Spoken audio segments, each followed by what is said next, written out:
미국의 신학자 가운데서 칼 두덜이라고 하는 분이 있습니다. 이 칼 두덜이라고 하는 신학자는 미국 교회 역사상 어느 때 가장 많이 성장을 했는가, 부흥을 했는가, 이런 것들을 연구를 했습니다.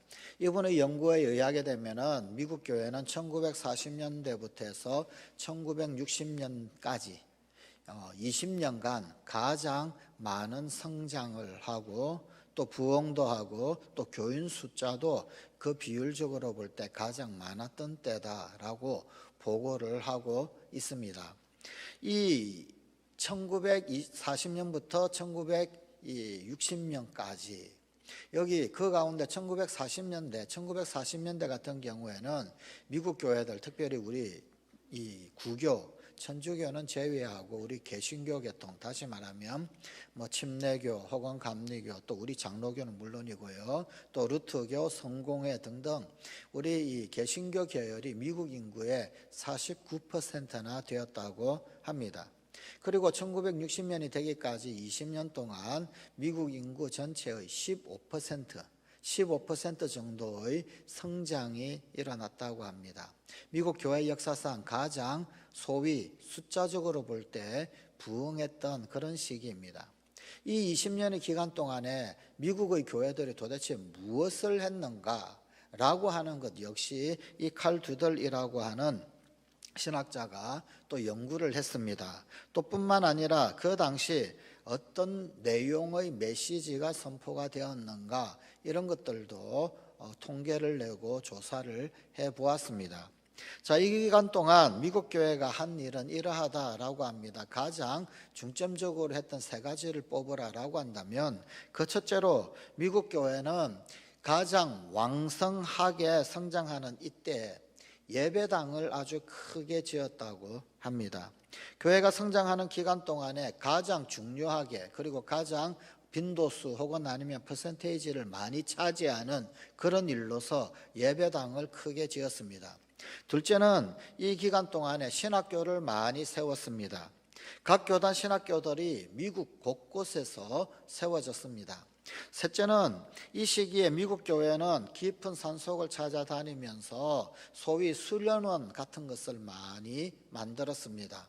미국 교회는 조금 우리와 약간 다른 용어들을 써지요. 무슨 캠프 그러면서 아예 캠프장을 그렇게 많이 만들었습니다. 아마도 우리말로 굳이 바꾸자 한다면 수련원 정도 되겠죠. 또 혹은 아니면 기도원이라고 할 수도 있겠습니다.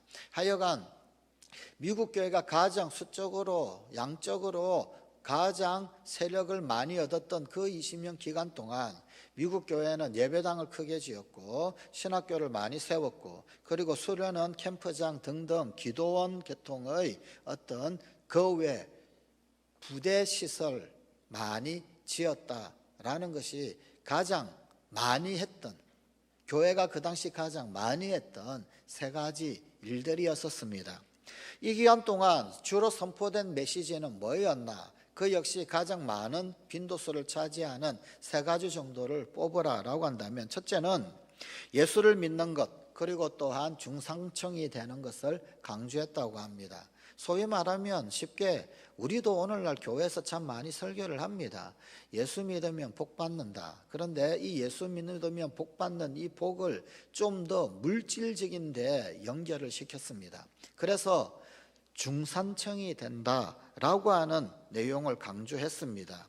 예수 믿으면 잘 살게 된다 그런 말입니다. 둘째는 예수를 믿으면 좋은 사회적 지위를 얻는다라고 선포를 했습니다. 대동소이한 것 같습니다. 물질에 집중한 것은 아니지만 그러나 예수를 믿게 되면은 소위 성공한다 그런 의미겠지요. 좋은 사회적 지위를 얻게 된다. 이쯤 되면은 세 번째 많이 선포된 메시지는 뭔지 가히 짐작할 수 있을 것 같습니다. 셋째로 많이 했던 메시지는 뭐냐면 예수 믿으면 좋은 가정을 가진다라고 하는 것. 그래서 사실 이 세 가지는 어떻게 보게 되면은 예수 잘 믿으면 중산층이 된다. 또 예수 잘 믿고 또 사회적 지위가 좋아지게 된다. 무엇보다도 좋은 가정을 이룬다.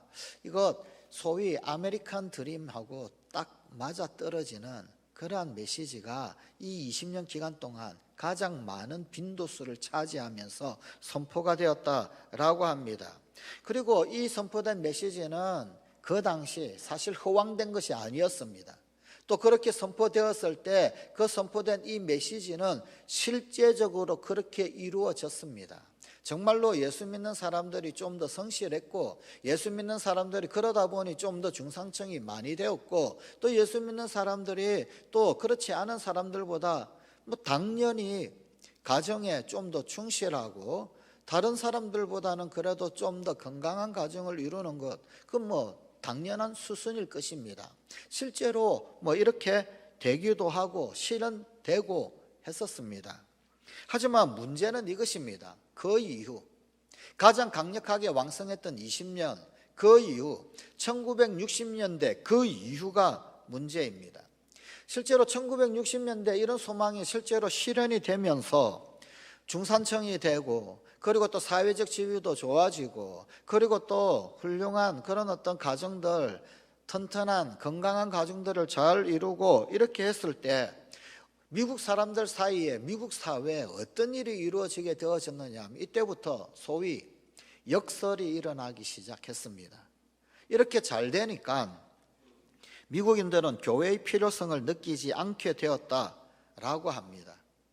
그래서 오히려 소위 겉으로 보기에 눈에 보이는 그 부분에서 잘 되고 난 그 다음에 오히려 삶이 어느 정도 안정이 되고, 가정이 안정이 되고, 사회적 지위가 안정되면서 교회의 필요성을 오히려 느끼지 않게 되고, 결국은 교회를 차츰차츰 미국인들이 멀어지게 되는, 멀리하게 되는 그런 흐름이 되었더라는 것입니다. 그 한 예로 1964년부터 1974년까지 미국 교회 10년간 미국에서 가장 큰 교단, 감리교단인데, 감리교단이 100만 명이 이 10년 동안 줄었다고 합니다.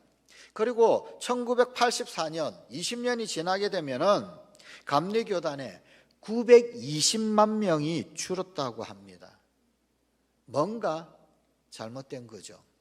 10년 동안 100만 명. 그런데 20년 동안은 920만 명. 앞의 10년 100만 명을 빼버리면 뒤의 10년 동안 820만 명이 줄었더라는 겁니다. 기하급수적으로.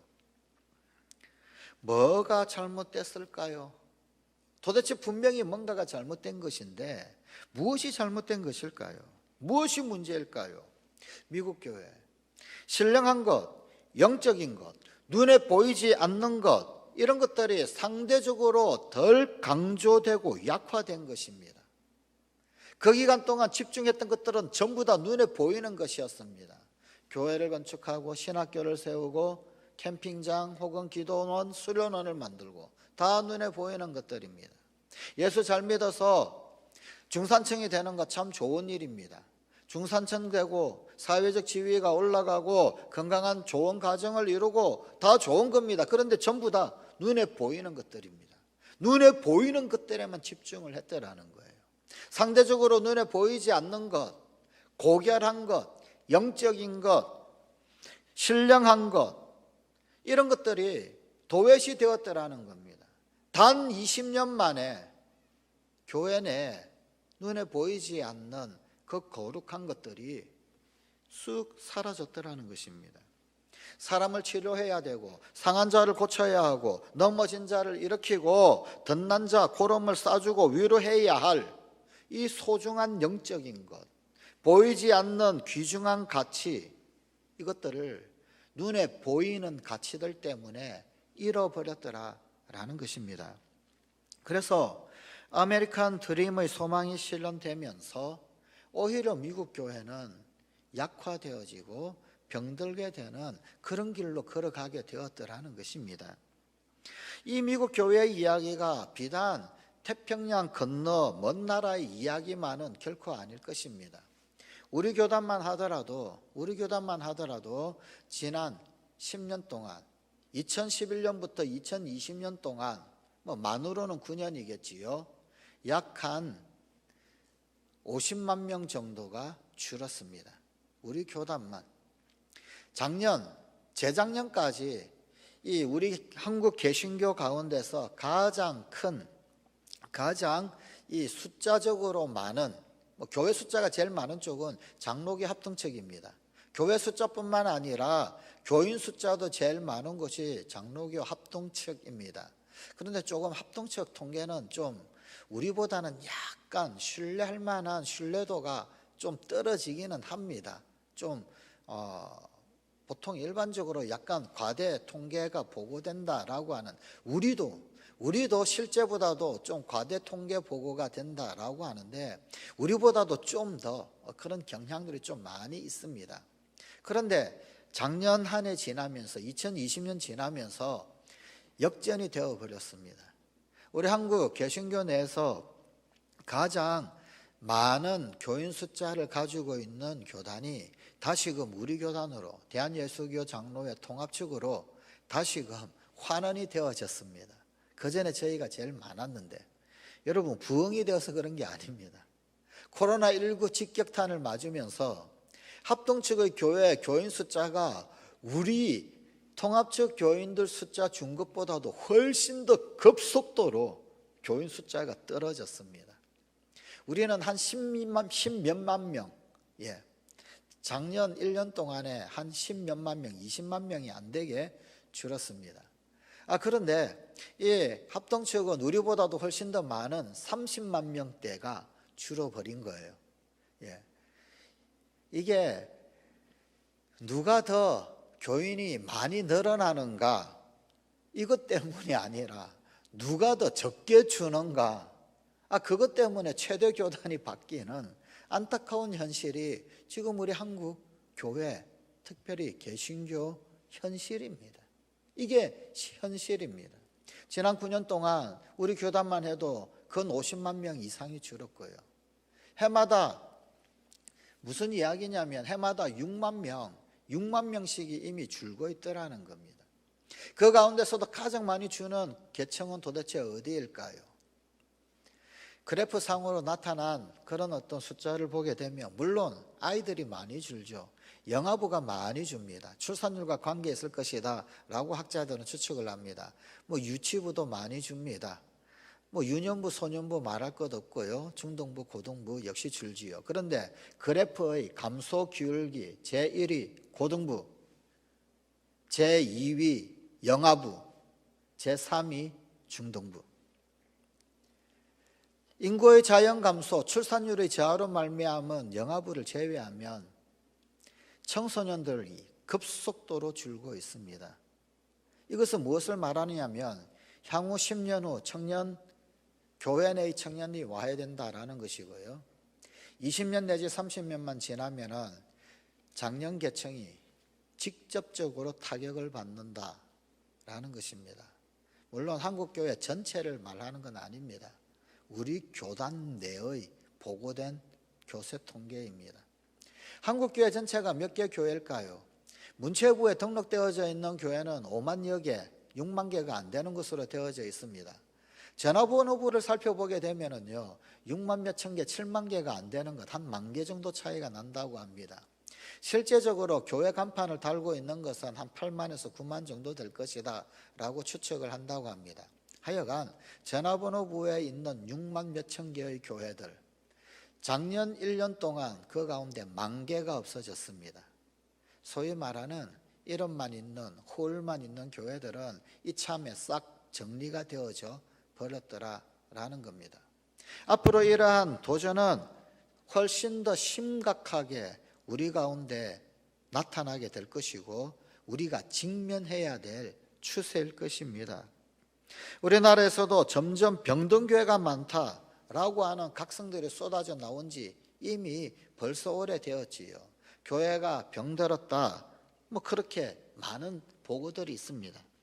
기독교 잡지들 들춰보게 되면은 반드시 그런 기사들이 있습니다. 교회의 병든 부분들, 교회의 취약한 부분들을 다루는 기사가 있습니다. 사람을 치료해야 되고 상한 자를 고치고 넘어진 자를 일으키고 덧난 자의 고름을 쌓아 주어야 하는, 그리고 위로해야 할 그 교회가 그 교회 자체가 오히려 병들어 있다라고 하는 그런 고발은 심심치 않게 우리가 보고 듣습니다. 하지만 그럼에도 불구하고 교회가 희망입니다. 아니, 교회만이 희망입니다. 수많은 사람들이 병들고 타락한 교회에 실망을 하여서 교회를 버립니다. 교회를 떠납니다. 다른 어떤 것에 도움을 받으려고 이리저리 찾아다닙니다. 하지만 오직 우리의 소망은 예수 그리스도이시고, 또 그분은 당신의 피로 값주고 사신 교회를 통해서만 일하십니다. 사람들에게 외면받고 있는 그런 교회, 이 교회를 바라보면 참 마음이 아픕니다. 또 이런 교회를 바라보면서 이따금씩 옛날 시편의 시인이 노래했던 그 노래가 생각이 납니다. 내가 산을 향하여 눈을 들리라. 나의 도움이 어디서 올꼬? 나의 도움이 천지를 지으신 여호와에게서로다. 시편 121편 1절 2절의 노래입니다. 이 노래를 하는 이 시편, 그 노래 시인의 그 참뜻 이것입니다. 영어 성경을 그대로 번역을 해보면 이런 표현입니다. 내가 산을 향하여 눈을 들고 나의 도움이 어디서 올까? 라고 물었으나 그러나 나의 도움은 산으로부터는 오지 아니하고 오직 천지를 지으신 여호와로부터 왔도다. 이런 의미입니다. 영어 성경은 이렇게 번역하고 있습니다. 이 말의 의미 좀 더 쉽게, 우리말로 쉽게 푼다 그러면 이런 뜻입니다. 내가 산을 향하여 나의 도움이 어디서 올까 물었으나 산은 대답하기를 산은 산일 뿐이다 라고 하고, 물들은 대답하기를 물은 물일 뿐이다 라고 하였을 뿐, 나의 도움은 오직 산과 물을 지으신 그분, 산과 물을 창조하신 창조주 여호와 하나님으로부터만 오는 것을 알았도다. 그렇습니다. 흔히 우리의 선조들은 산이 우리의 도움이 주는 자, 또 물이 우리에게 어떤 도움을 주는 자가 아닌가 그렇게 생각하기도 했습니다. 산과 물뿐이겠습니까? 하늘을 우리의 어떤 도움을 주는 자가 아닌가, 혹은 심지어 나무를 향하여서도 그러하지 않은가 생각을 했었습니다. 그러나 성경은 이 점에 있어서 아주 단호하고 명확하게 선언합니다. 산은 도움이 되는 것이 아니다. 물이 우리에게 도움을 주는 것이 아니다. 하늘이, 해달, 별이, 나무가 우리에게 어떤 도움을 주는 것이 아니다. 그것으로부터 그 무슨 구원이라고 하는 것이 오는 것은 결코 아니다 라고 단언을 합니다. 그리고 이어서 나의 구원은 오직 산을 지으시고 물을 만드신, 천지를 만드신 하나님, 여호와 하나님으로부터만 온다라고 역설합니다. 그러므로 우리는 더 이상 도움이 되지 않는 산을 찾아 헤매고 물을 찾아 헤맬 일, 중단할 일입니다. 혹은 돈이나 명예, 건강 같은 것들, 그런 것들에 기웃거리지 말아야 합니다. 그런 것들이 우리의 도움이 되는 듯이 보일 수도 있습니다. 그런데 그것들이 직접적으로 우리의 도움이 결코 되지 못한다. 우리를 도와줄 수 있는 것이 아니다 라는 것입니다. 여러분, 천하의 어리석은 것이 인격을 가진 존재가 인격이 없는 물격 존재에게 도움을 구하는 것입니다. 그것처럼 어리석고 그것처럼 미련한 것이 없습니다. 그런데 인격을 가지고 있는 이 존재들이 희한하게도 인격도 없는 물격들에게 비나이다 비나이다 열심히 도움을 청하는 이런 아이러니, 이 아이러니는 수천 년, 아니 어쩌면 수만 년이 되었는지도 모릅니다.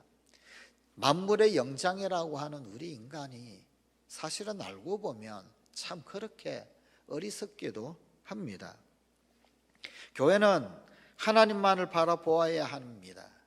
교회는 하나님이 아닌 다른 그 어떤 것들, 이를테면 돈이나 혹은 아니면 어떤 힘 있는 어떤 사람을 의지해서는 안 되는 것입니다. 그러면 병들지 않고 사람들에게 외면받지 않는 교회, 도대체 어떤 교회가 병들지 않는 교회, 어떤 교회가 사람들에게 외면받지 않는 그런 교회가 될까? 오늘날 교회는 정말 어떤 교회가 되어야 할까? 어떤 교회를 지향해야 합니까? 언론의 통계 혹은 아니면은 이 코로나19를 거치면서 대사회 통계 보고한 자료들이 수도 없이 많습니다. 그런데 사람들이 교회에 기대하는 바가 있습니다. 하나같이 뭐냐면요, 교회가 해야 할 가장 중요한 일, 그건 복지계통의 일이라고 답을 합니다. 소위 사회봉사라고 그러는데, 그런데 가만 뜯어보게 되면 뭐 복지입니다. 어린이들 혹은 아니면 노인들 혹은 아니면 불쌍한 사람들 도와주는, 그런데 그 가운데서도 좀 더 복지적인, 좀 더 물질적 물리적 도움을 구하는 뭐 그런 요소들, 사람들은 교회들에게 그런 것들을 요구하는 듯 합니다. 그게 제1번입니다. 또 교회 다니지 않는 사람들, 그들에게 보일 때 가장 바람직한 교회도 소위 그런 쪽입니다. 대사회봉사, 구제, 복지. 성경은 뭐라고 이야기할까요? 정말로 교회가 지향해야 할 것은 그런 것일까요? 이 땅의 교회는 복지 혹은 봉사를 위해서 존재하는 것이 교회일까요? 존재 이유, 존재 목적이 그런 것일까요? 첫째로 교회의 주인은 우리 주님이다 라고 오늘 본문 성경은 우리에게 분명하게 일러주십니다. 교회를 이끄시는 분은 철저히 성령님이십니다. 그래서 오늘 사도행전 2장 4절 말씀에 성령이 말하게 하심을 따라 라고 말씀하고 있습니다.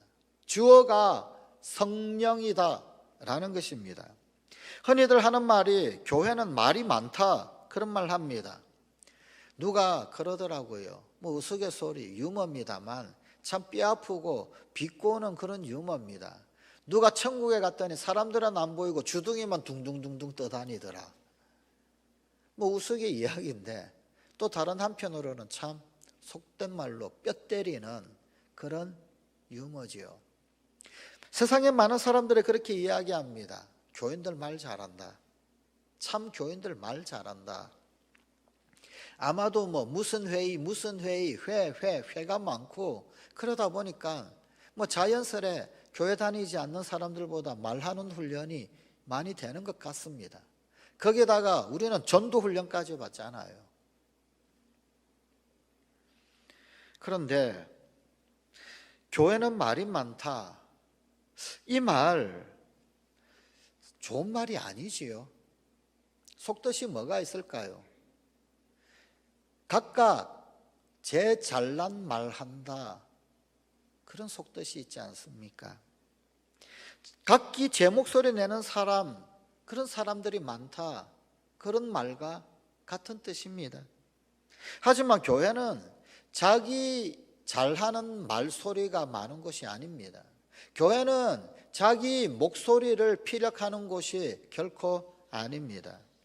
돈 많고 혹은 아는 것 많고 언변 좋은 사람, 힘 있는 사람은 목소리가 크고, 돈 없고 아는 것 없고 힘 없는 사람은 아무 소리도 못하는 곳, 그런 곳이 교회가 아닙니다.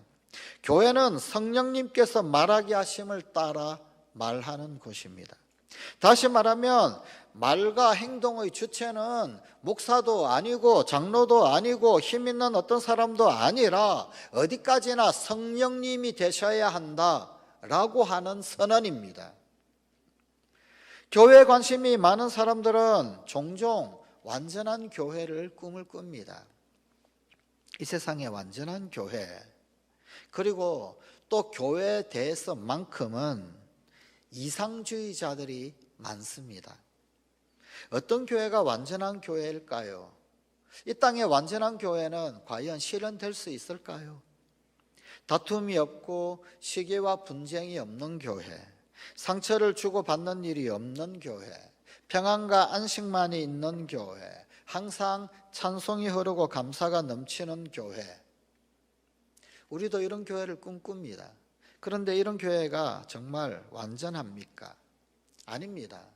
이런 교회는 사실은 있을 수가 없고 있지도 않습니다. 저기 저 하나님 나라에 가면 거기에서 볼 수 있는 교회, 거기에서 가능한 교회입니다. 이 땅에 있는 지상의 교회는 연약한 사람들이 모이는 곳입니다. 그러하기에 부분적으로 문제가 있고 아픔도 있고 다툼도 있고 불완전할 수밖에 없습니다. 불완전한 구성원들이 모였는데 무슨 완전한 교회가 이 땅 가운데 성취가 되겠습니까? 불완전합니다. 그러나 사랑이 있기에 미움을 덮습니다. 위로가 있기에 상처를 덮습니다. 용서가 있기에 우리의 깊은 수치를 치료합니다. 평안이 있기에 우리의 미래가 결코 두렵지 않습니다. 화평이 있기에 다툼을 멈출 줄 알고 다시 시작할 줄 압니다. 세상이 알지 못하는 기쁨이 있기에 세속적 쾌락을 이기게 합니다. 인내함이 있기 때문에 서로의 쓴뿌리를 극복합니다. 그게 교회입니다. 이렇게 세상의 것들을 하나하나 이겨나가는 교회, 그 교회가 진정 완전한 교회입니다. 이것이 곧 성령께서 주인 되시는 교회입니다. 성령이 말하게 하셨다. 주어가 성령이다. 교회의 주인은 주님이십니다. 둘째, 교회는 성령 충만한 교인들이 이끌어 가야 합니다. 본문의 말씀입니다. 그들이 다 성령의 충만함을 받고, 초대교회를 이끌었던 지도자들, 그들은 누구였습니까? 예수님의 동생 야고보, 사도 중에서 베드로, 또 예수님의 제자들, 또 혹은 위대한 전도자 바울, 맞습니다. 그들이 교회의 지도자였지요. 흔히들 그렇게 알고 또 인정합니다. 하지만 초대교회는 베드로와 요한 같은 그런 사도들이 전적으로 이끌어 간 것만은 아닙니다. 오히려 성령 충만함을 받았던 대다수의 성도들에 의해서 교회는 만들어져 갔습니다. 사도들은 평신도들이 그들의 삶의 현장 가운데서 자신 있고 힘 있게 살도록 도와주었습니다. 그렇습니다. 세상의 주인공들은 성도들입니다. 이 세상에서 직접적으로 하나님의 나라를 확장하기 위해서 삶의 터전 가운데서 사회에서 날마다 영적 전쟁을 치르는 천병들, 그들은 소위 말하는 평신도들입니다. 목사는 오직 이들이 세상의 주인공으로 잘 살도록 영적으로 돕고, 또 교회에서 자기 자리를 잘 찾아서 각자 자기의 일들을 제대로 해내도록 도와야 하는 것입니다. 그래서인지 초대교회의 최초의 순교자는 사도가 아니었습니다. 스데반이라고 하는 평신도 집사였습니다. 물론 지도자 역할을 했지요. 그러나 사도의 지도자적 역할을 한 것이 아니라 평신도 지도자 역할을 했던 사람이었습니다. 어쩌면 하나님은 교회의 첫 번째 선교자를 스데반을 세운 데는 어떤 의도가 있지 않을까요? 상식적으로 혹은 아니면 일반적으로 가장 쉽게 생각할 수 있는 것은 아마도 12명의 제자 중에서 12사도 중에서 첫 번째 순교자가 나와야 하는 것, 그게 일반적이지 않을까요? 확률적으로 따져도 그게 제일 높은 확률이 아닐까요? 그러나 스데반이 첫 번째 순교자였습니다. 초대교회 예루살렘 교회를 이끌어가는 표면적 지도자는 역시 12명의 사도들이 아니었습니다. 베드로, 안드레, 야고보, 요한 이런 사람들이 아니었습니다. 예수님의 동생 야고보. 예수님의 동생 야고보 역시 사도직을 수행하는 지도자가 아니라 평신도 지도자였습니다. 우리에게 뭔가 시사해 주는 바가 있지 않습니까?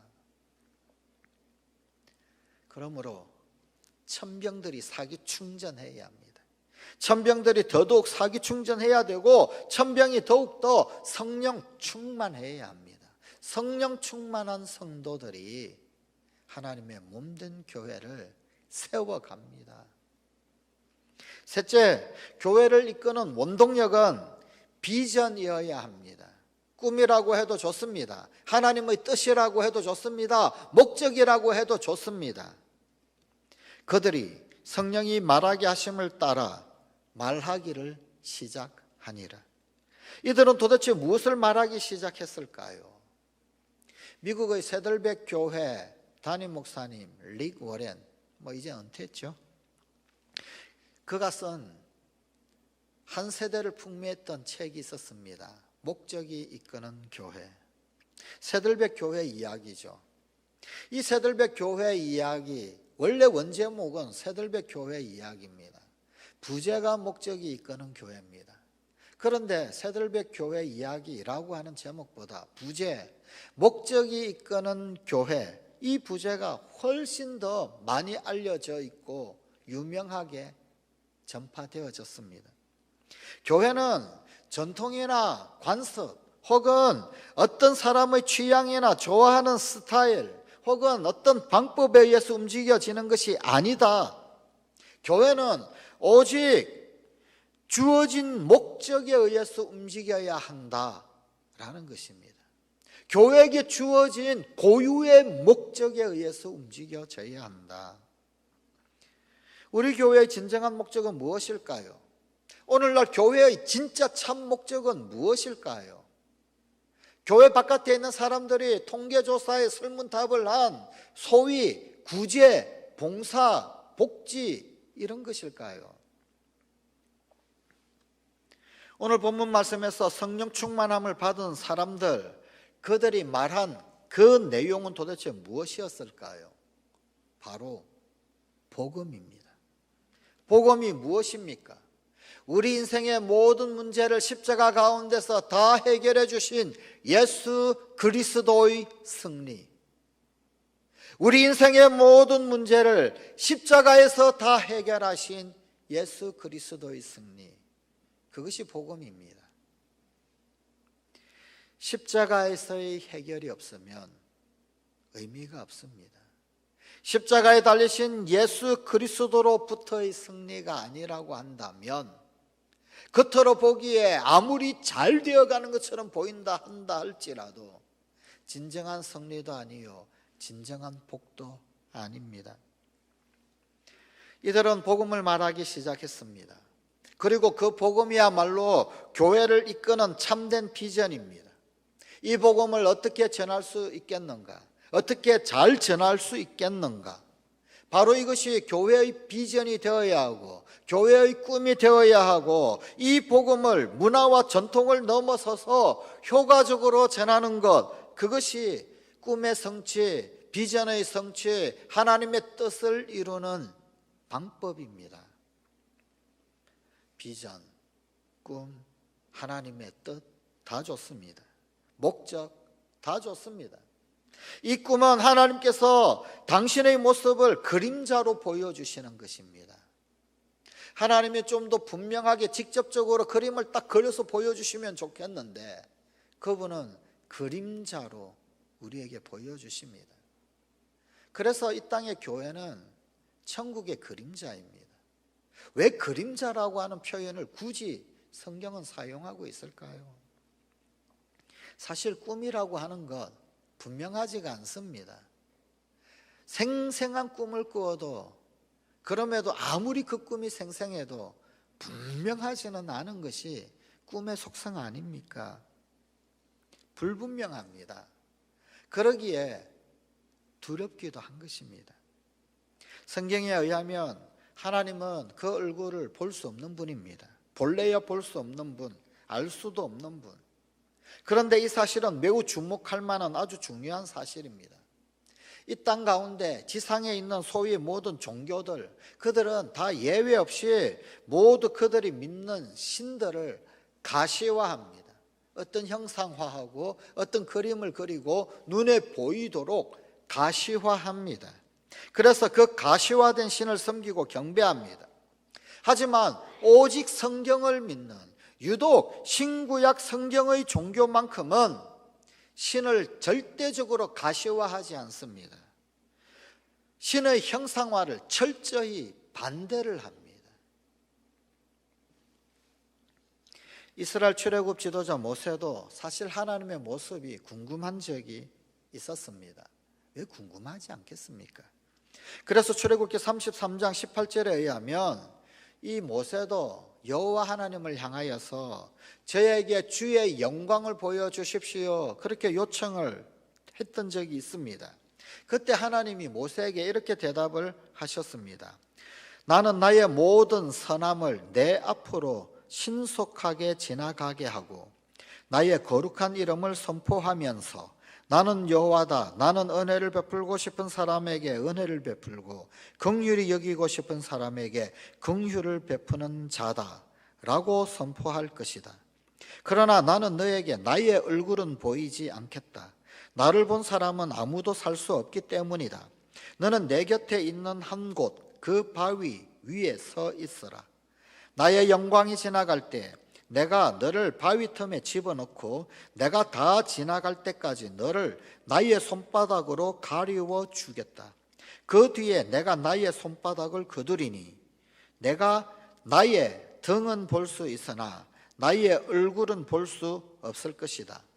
출애굽기 33장 19절에서 23절에 나오는 말씀입니다. 이 말씀의 요지는 이런 것입니다. 모세는 하나님 누구이신지 좀 보고 싶습니다. 그걸 하나님 영광 보고 싶습니다. 그렇게 표현하고 이야기했던 것입니다. 그러자 하나님이 하나님의 선하심으로 모세 앞으로 신속하게 지나가게 하셨어요. 하나님의 선하심으로 지나간 것은 이 모세를 살려주겠다라는 겁니다. 구약에서 하나님을 본 자는 죽기 때문입니다. 그래서 하나님을 만났던 선지자들이 화로다 나여 죽게 되었도다, 혹은 화로다 나여 망하게 되었도다, 그렇게 고백하지 않습니까? 하나님을 직접 대면하고 만나고 보면 죽는 거예요. 그런데 하나님 살려주시겠다는 겁니다. 그래서 하나님의 선함으로 지나가시겠다라는 겁니다. 그러면서 오직 그분의 이름만을 선포하시면서 그분의 얼굴을 보여주시지 않고 그분의 뒤, 우리말 성경에는 등이라고 되어 있는 부분, 히브리어에는 영어도 마찬가지죠. 등을 백이라고 그러죠. 뒤도 백입니다. 히브리어도 마찬가지입니다. 하나님이 그 영광이 싹 지나갔을 때 그 뒷부분, 등, 뒤, 영광의 흔적들만 보게 될 것이다. 지금 그런 말입니다. 그렇습니다. 우리 인간은 하나님의 본체를 볼래야 사실 볼 수가 없습니다. 하나님의 얼굴, 하나님의 본체를 보는 것, 그것은 우리 인간에게 허용되지 않는 것입니다. 결코 하나님께서 보여주시지도 않습니다. 다만 그분의 등만을 볼 수 있습니다. 문제는 이 하나님의 등이 도대체 무엇이냐? 하나님께서 우리 인간에게 보여주시는 것, 그것이 도대체 무엇이냐라는 것입니다.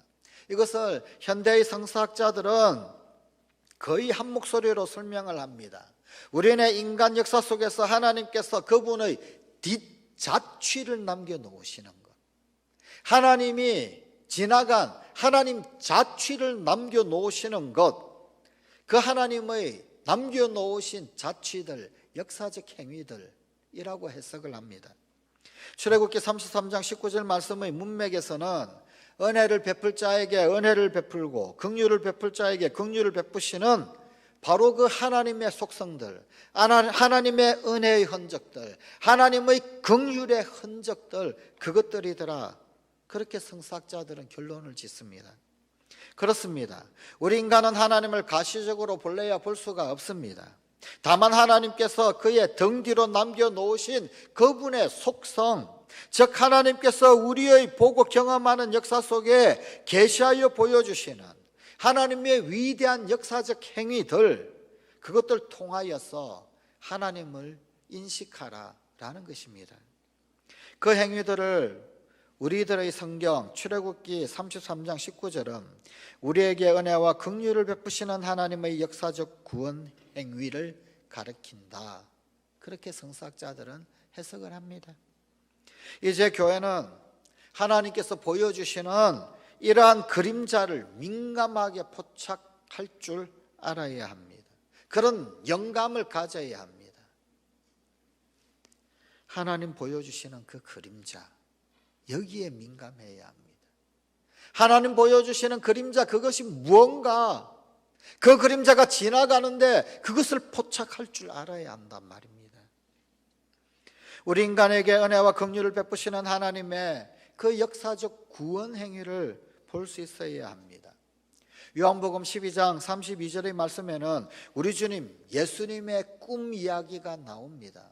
도대체 주님의 꿈이 무엇일까요? 내가 땅에서 들리면 모든 사람을 내게로 이끌겠노라. 우리 주님 예수 그리스도 그분의 꿈은 모든 사람을 주님께로 이끄는 것이었습니다. 모든 사람을 주님께로 이끌기 위하여 그분은 땅에서 들리워지셨습니다. 나무에 매달리셨습니다. 십자가에 매달려셔서 땅에서 들리워졌습니다. 오직 모든 사람을 내게로 이끌기 위해, 주님께로 이끌기 위해, 오로지 나를 주님께로 이끌기 위해, 오로지 우리를 주님께로 이끌기 위해, 오로지 모든 사람을 주님께로 이끌기 위해 오늘도 한 영혼 구원코자 하시는 우리 주님의 꿈, 이것이 바로 복음이요 우리에게 은혜와 긍휼을 베푸시는 하나님의 역사적 구원 행위입니다. 오늘 이 시대 지금 이 자리에서 하나님께서 보이시는 그 구원 역사를 제대로 볼 줄 알고 하나님의 뜻하심, 소위 하나님의 관심을 바로 읽을 줄 알아야 합니다. 그래서 우리 교회도 뿐만 아니라 지금 이 땅의 교회가 지금 이 시간에 해야 할 일이 도대체 무엇인가를 잘 아는 교회가 되어야 합니다.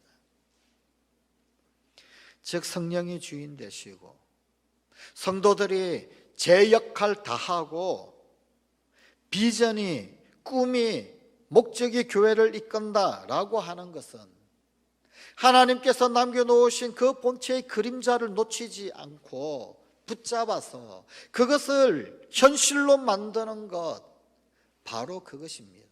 오늘도 우리 주님의 소원을 이루어 드리는 교회, 우리 주님의 꿈에 집중하는 교회, 이것이 하나님이 원하시는 바로 그 교회, 초대교회 사도행전에 나타났던 성령이 말하게 하심을 따라 말하는 그 교회입니다. 어떤 교단들은 이것을 그저 방언에 집중해서 이해합니다. 그래서 방언을 해야 한다고 강조하기도 합니다. 이 말씀이 그저 단순히 방언 말하는 것, 고작 그 정도 수준에서 우리에게 던져주시는 그런 말씀일까요? 성령이 말하게 하심을 따라 말하는 것, 오늘날 교회가 감당해야 할, 우리 입술에, 우리 혀위에 담아주시는 주의 말씀을 말해야 하는 것, 내 말이 아니라 성령이 말하게 하심을 따라 말하는 것, 그것이 교회에게 주어진 사명입니다. 이제 교회는 성령이 말하게 하심을 따라서 말하기 시작해야 할 때입니다.